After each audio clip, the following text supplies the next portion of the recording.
Phobos Radio.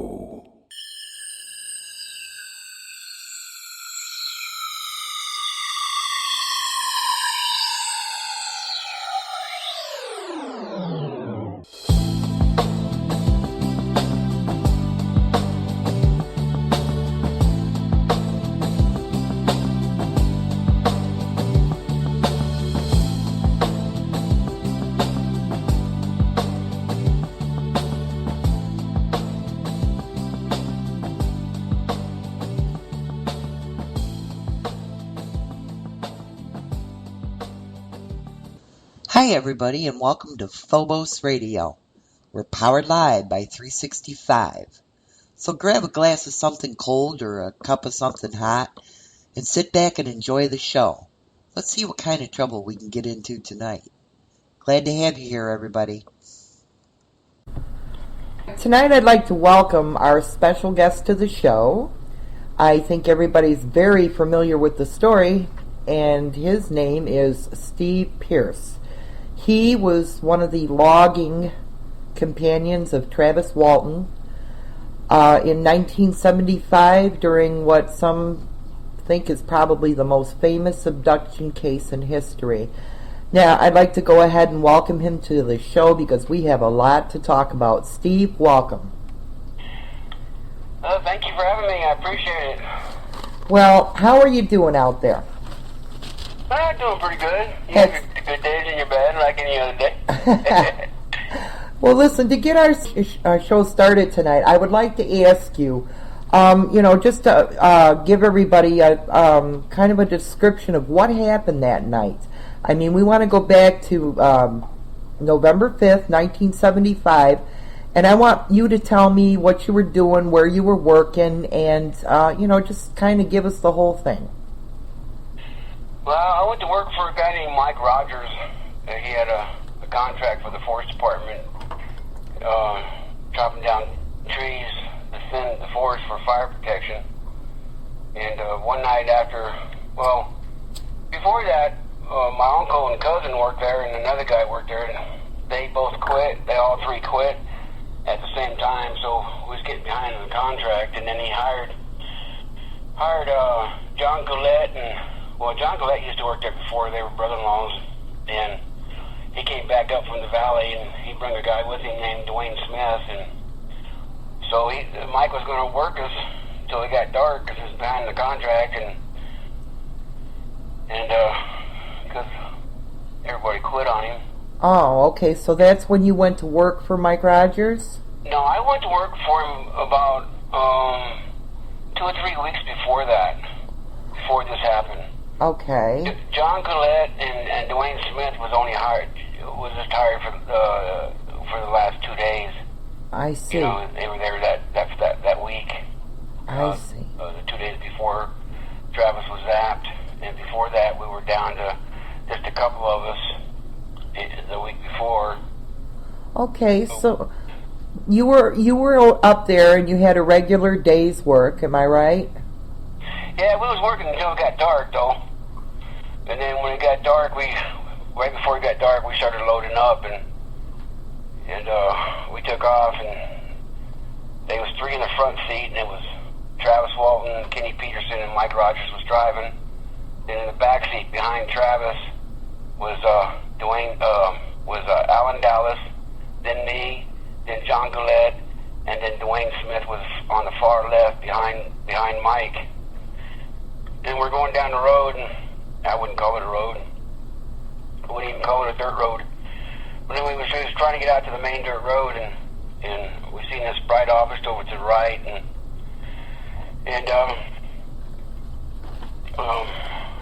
we really couldn't tell what it was. And someone said it looked like the moon, and someone said no, the moon's over there on the left. There's the moon right there. And someone said it looked like an airplane wreck, and John Gillette said, no, it ain't no airplane wreck. I know what airplane wreck looks like. And so we made it around this curve, and Alan Dallas hollers out, it's a spaceship, and he hits the floorboard, and as I was making the turn, he gets back up on his knees, looking out the window, and I'm scooted all the way over to the window then. I've got a good window view. And Mike stops, and we're right almost in front of it, but a little bit past it. And Travis gets out of the car, and it looks like to me he's in like a trance. You know, he gets out and he starts walking catty-corner to it. He's not straight up to it, but like in an angle. Yeah, I see. Well, he ducks behind these trees, and everybody's hollering at him to come back. And he's not, you know, he looked back once, but it didn't look like Travis. He just had a blank, look on his face. And, well, he ducks down there in between these trees, and these dead logs and stuff, and he gets back up, and when he gets back up, this thing's just hovering in the air, and it's solid white, and it's got frames coming down it, and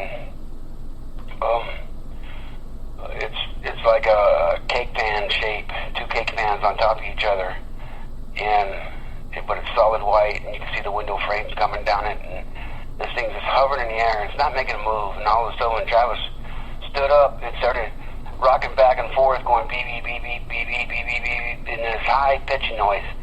And then this high-pitched noise came out, and once you heard the high-pitched noise, the bluish green light came out and zapped Travis and hit him in the chest. And he flies back about 15 feet and hits the ground. I seen him bounce a little bit, and as soon as I said as soon as I saw it happen, I said they got him. And as soon as I said they got him, Mike took off and left him. And then at first I didn't realize Mike was driving until I hit my head on the door. And everybody's hollering and screaming, and then finally Katie Peterson and John Gillette gets Mike to stop, and I don't think Mike would have stopped. But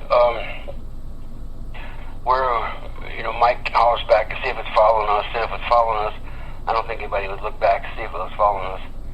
Then we got to the main dirt road, and we stopped, and we all get out, and we're sitting there talking about what we should do. We would, go back and get some help, or go back and look for him. And Kenny Peterson and John Gillette said, we can't leave him behind. We got to go look for him. So I just wanted to go home. I understand that. So we all, in the movie, it shows that Mike went back by himself, but that's not true. Yeah, I'd heard that. I got to ask you, though. I'm telling you, Steve, I've always wondered. Now, when you were there in the truck watching all of this, what did you feel anything? Was there any kind of energy in the air? Or I felt heat, but this didn't come out. I didn't remember that until I got hypnotized. I've been regressed by Yvonne Smith. Yes, yes. And I don't know if you know who Yvonne Smith is. Yes, I do. This is, I could feel it once once she put me under, and I remembered all that. I remembered a few other things I didn't remember, before either. Yeah. Because, for a long time I didn't talk about this for 35 years, and I was trying to get it out of my head, and a lot of things I can remember, and then when she put me under, I remembered a few other things. I can remember the heat coming by my face, when he got zapped. Yeah, uh-huh. I could feel that, and you could feel the energy.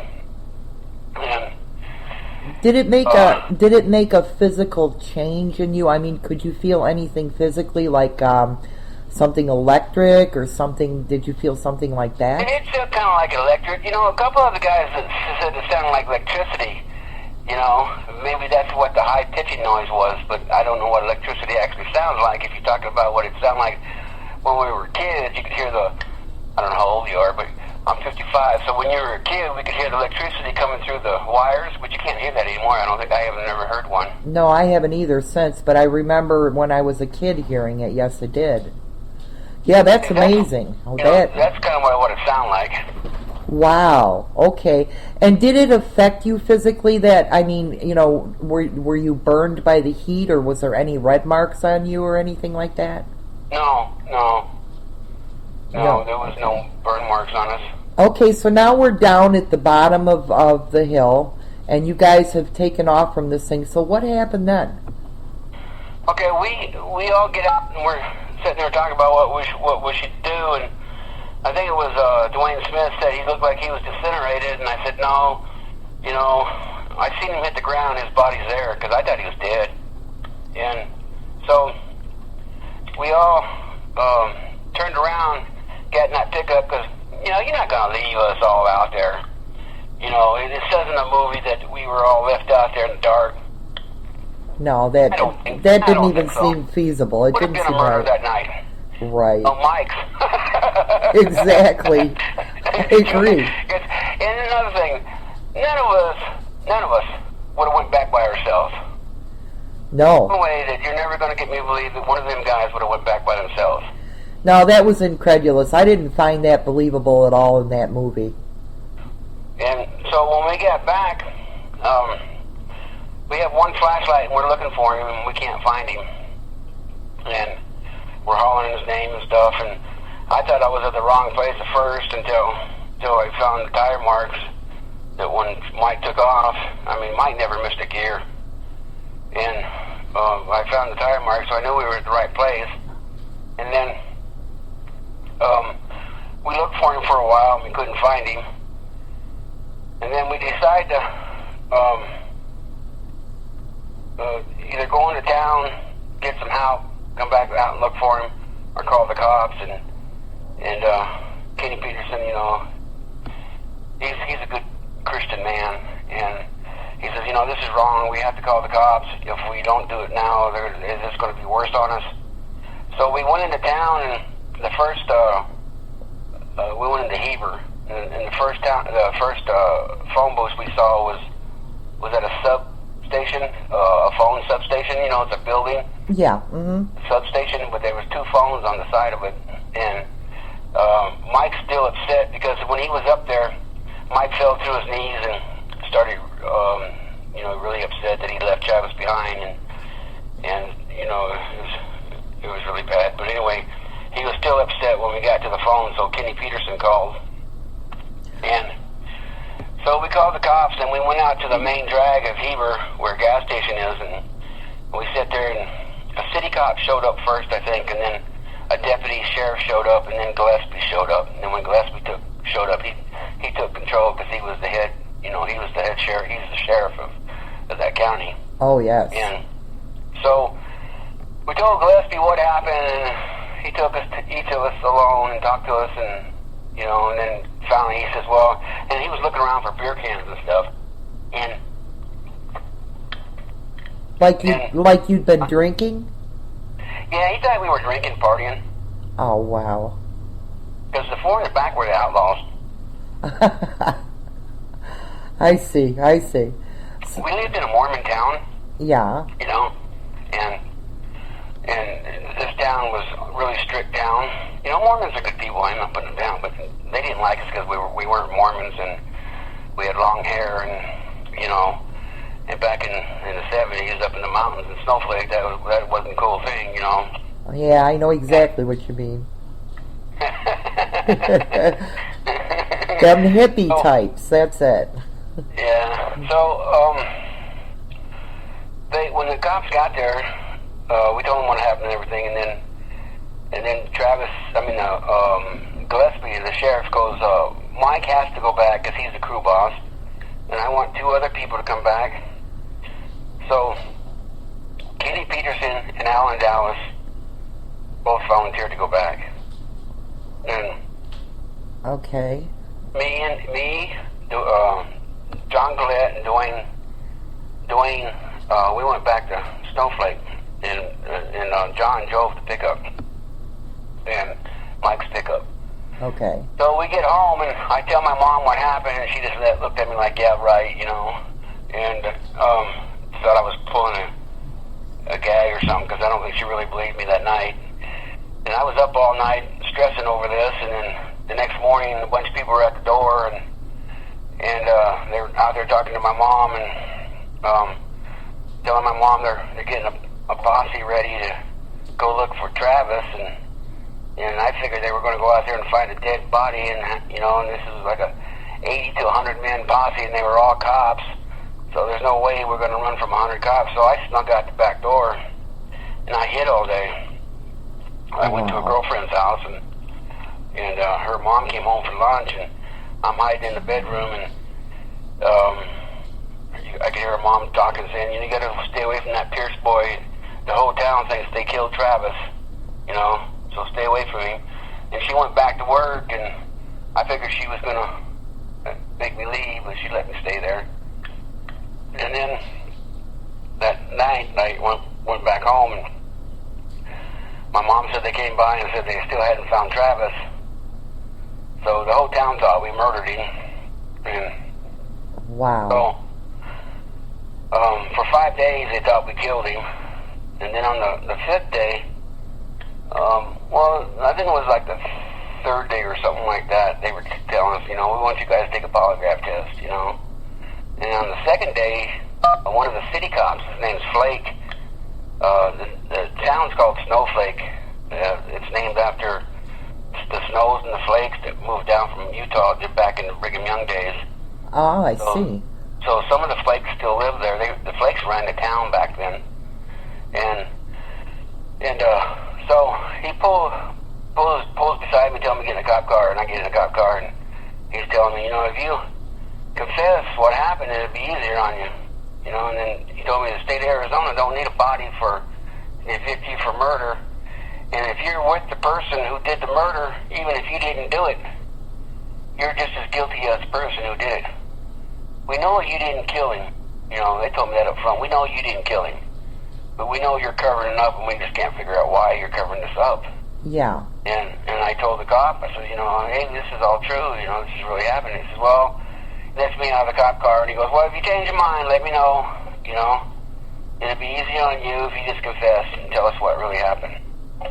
So what happened after that, Steve? On the fifth day, we had to take a polygraph test.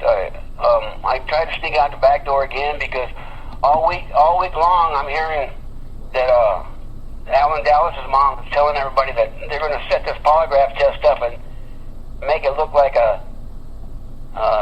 make us look like we're guilty. They're going to set us up, and so I didn't really want to do it. They're going to set us up, make us look guilty. We're never going to get out of that county jail, So, I tried to sneak out the back door again. They were waiting for me, and they put me in my mom's car, and my mom had to take me because I was a minor, and plus she was kind of curious too if we killed Travis. So, wow. we went to Holbrook, and hey, that's the only reason I'm glad Travis came back is because of my mom. I'm serious. When your mom was thinking that way, I guess you would be, yeah. Yeah, that was the main reason I was glad Travis came back, because I was really thinking my mom thought we did something to this guy, Wow. And well, a year before that, I got accused of robbing a bank. Oh, no. So this isn't looking good at all. Yeah, I've been accused of everything in Arizona, man. You name it, I've done it in Arizona. Me and my brother were out paying bills, right? And this cop pulls us over. Yeah. And then another one gets beside us, and then the one gets in front of us, and they all pull out their guns and stuff. And the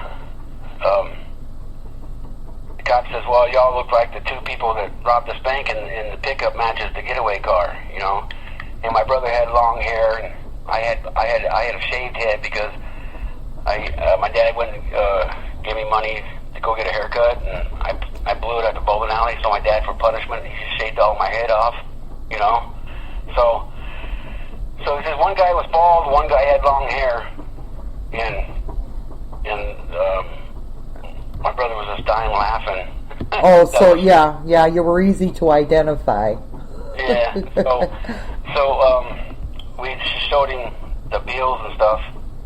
That we were paying bills. They still thought we robbed the bank, but I believe my mom still believes today we robbed that bank. But anyway, and that's what was going through my head. That's the reason I didn't want to go take a polygraph test, and because she didn't believe me then. I mean, she's not going to believe me now. So. Okay, well, listen, Steve. When we come back, we got to take a break. It's coming up pretty quick here. When we come back, I want to continue on with the aftermath of this incident, this event, as it were. And get into some of the things that have affected your life and why you chose to, walk away from it all.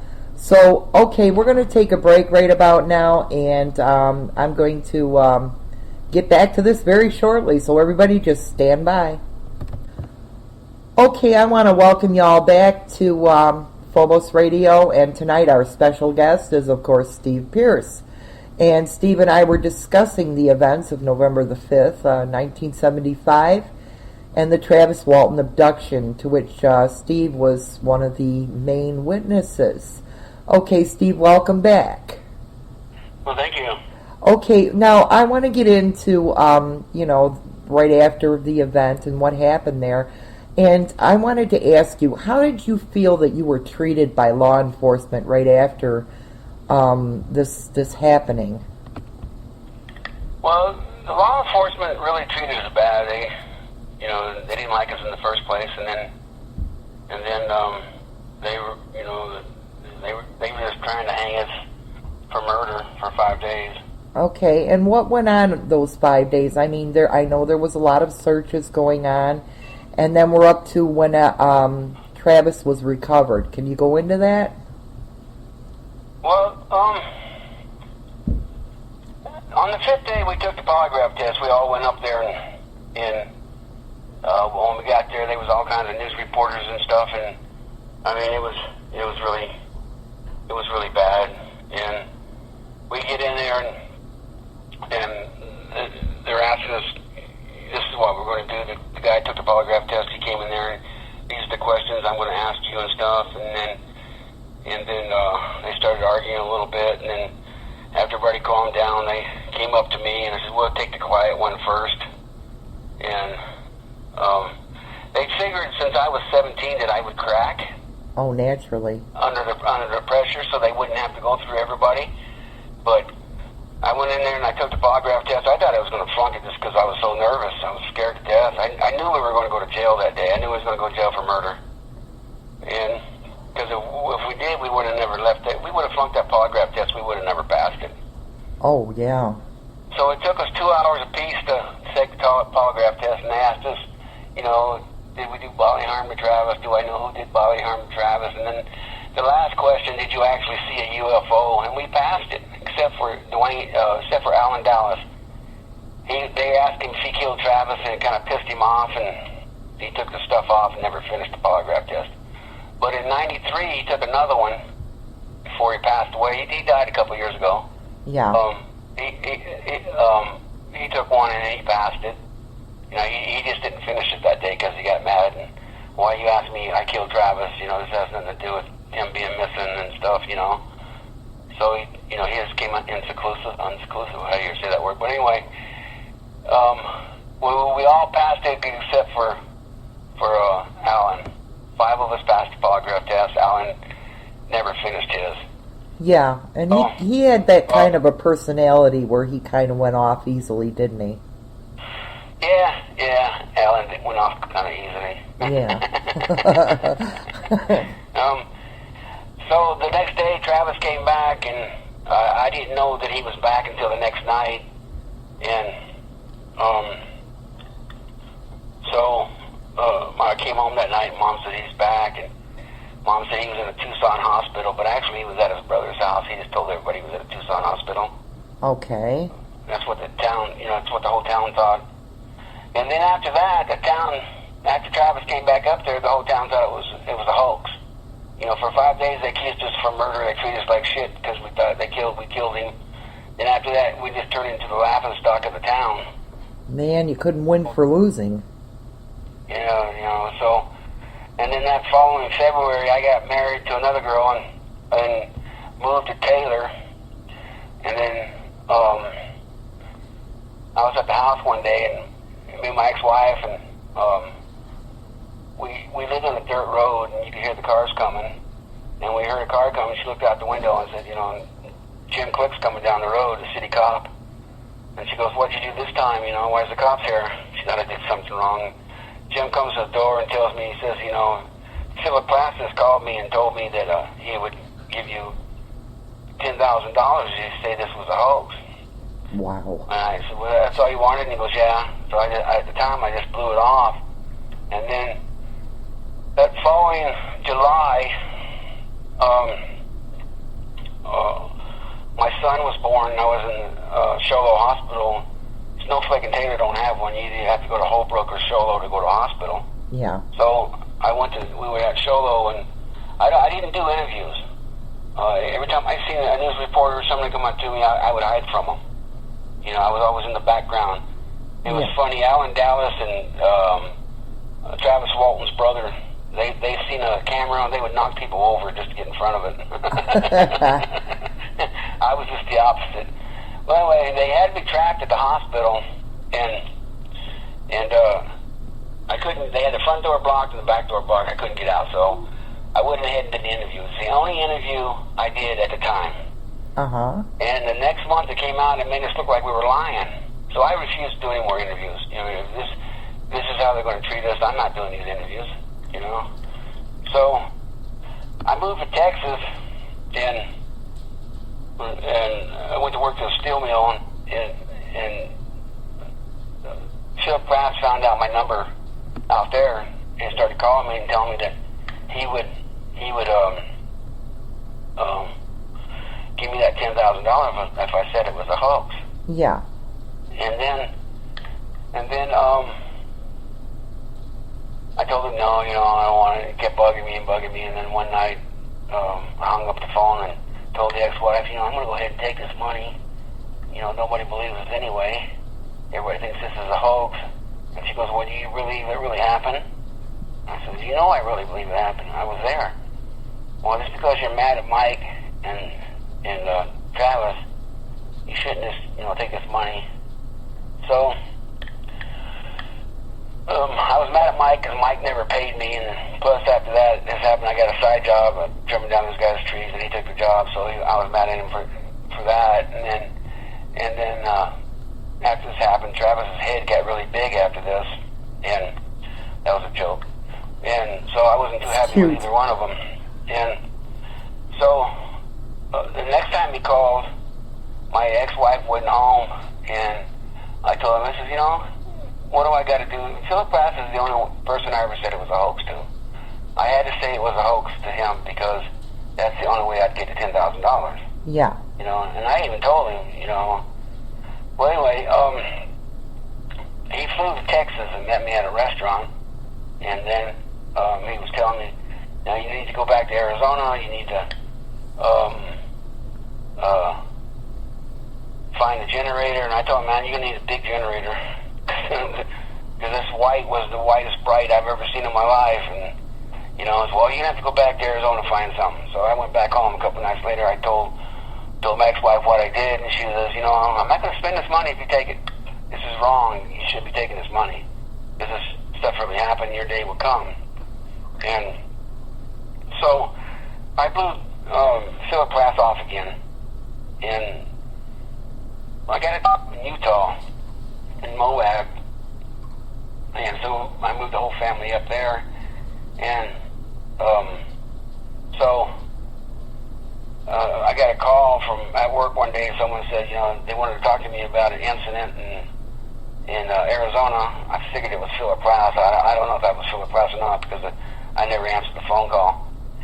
And then we moved back to Arizona. We got divorced, and I was staying at my brother's house, and he found out my brother's phone number, was talking to my sister-in-law and telling my sister-in-law that, you know, that you know, he'd give me this money if I said it was a hoax.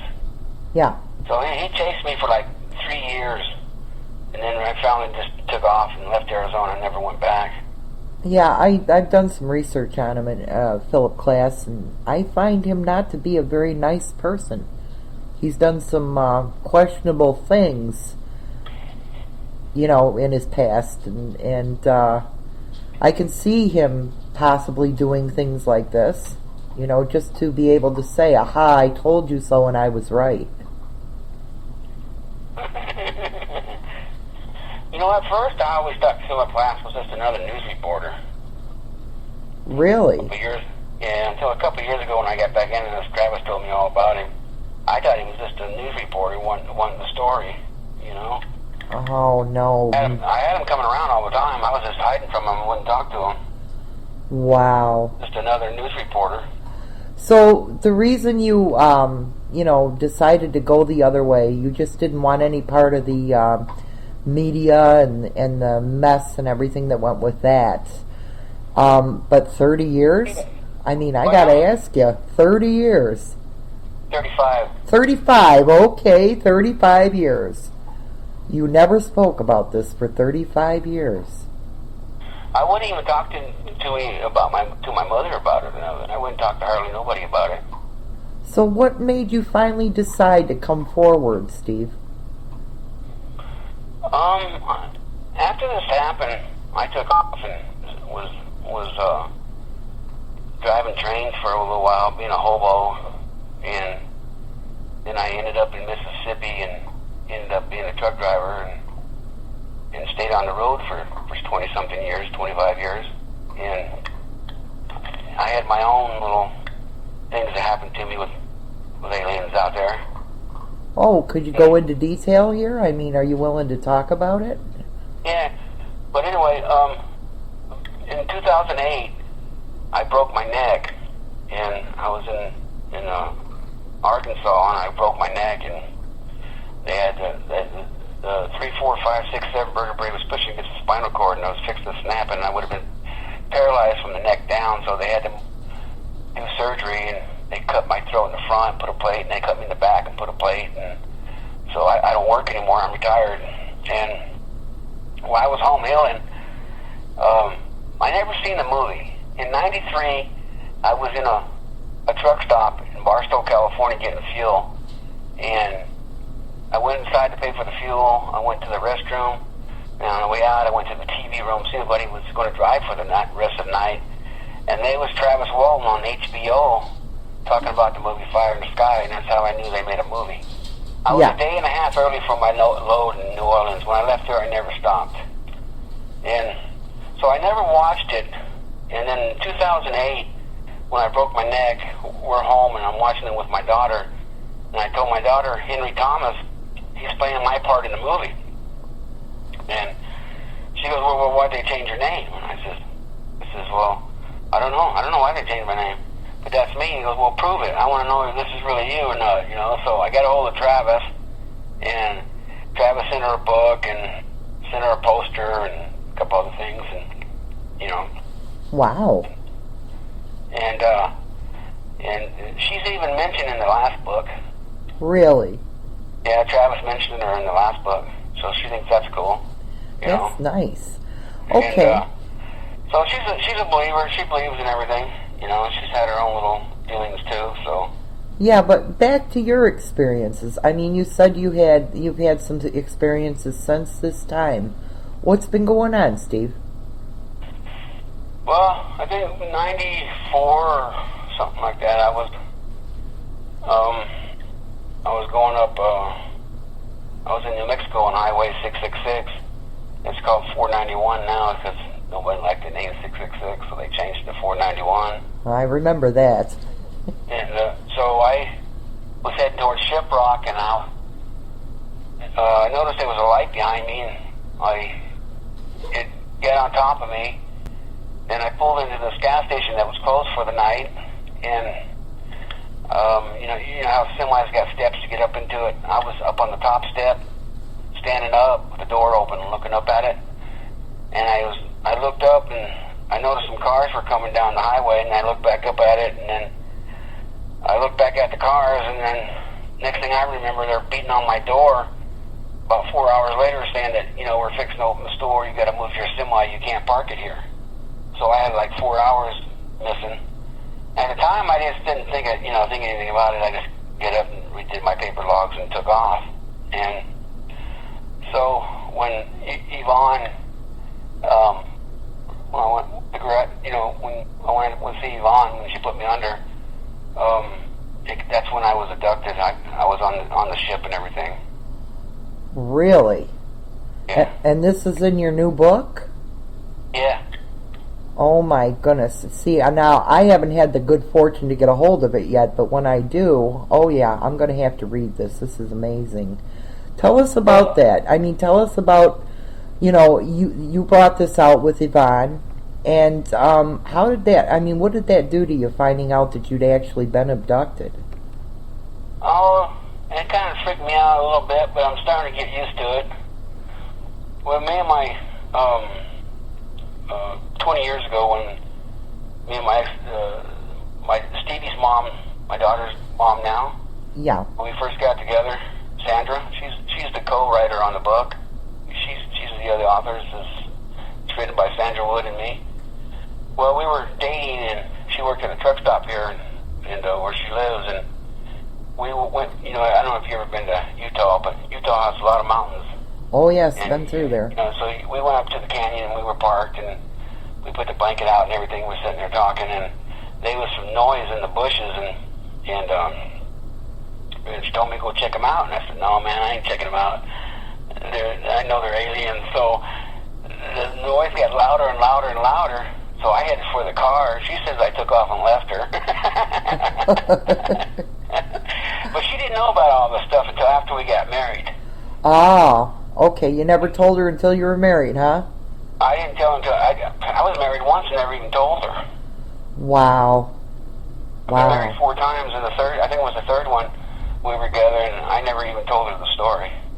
So do you think this experience has really affected your life? I mean, you've had a different kind of life from most people, Steve, and it's like, what part do you think that played in your life totally? I've been asked that question before. I really can't answer it because this has been my whole life. I mean, it happened to me when I was 17. I've seen them before Travis got zapped.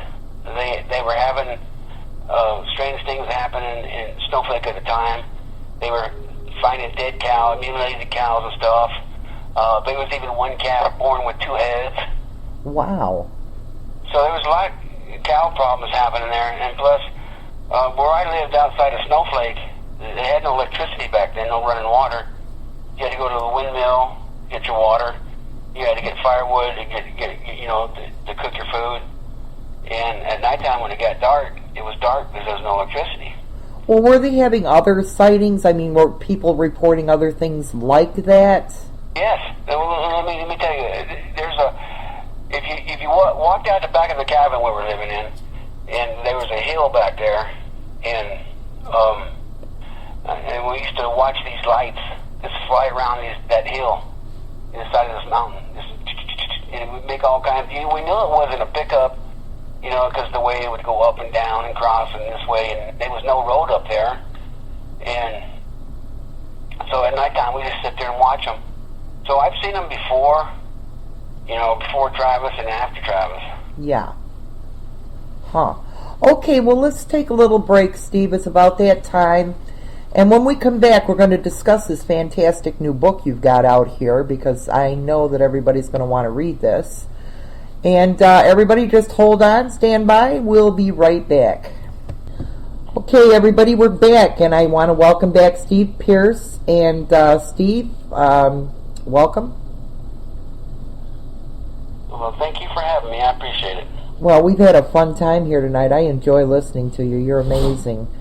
Well, there's more. And I'm hoping you'll come back and tell us more. And, even after this program, Steve, you're welcome here anytime. But I want to get into your book, okay? Now, what actually made you decide to go ahead and do this book? Well, once I got back into this, I started getting these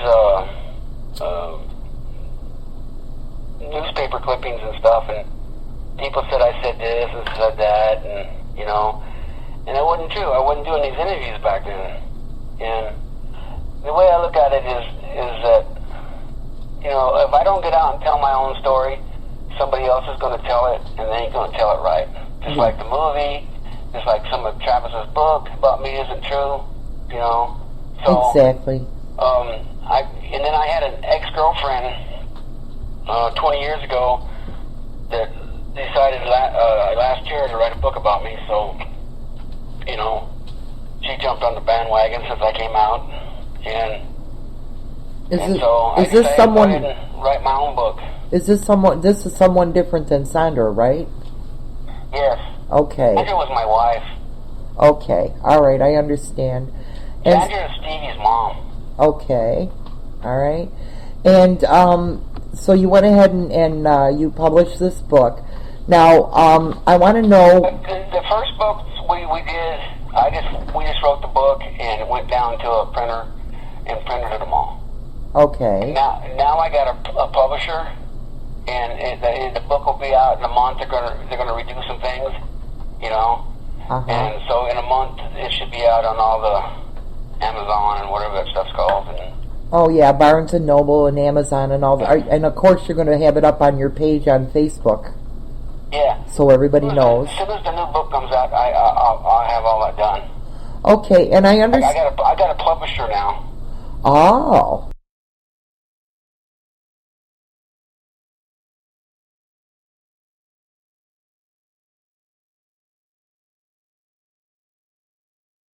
Okay, can we have his name, or do you know, you know?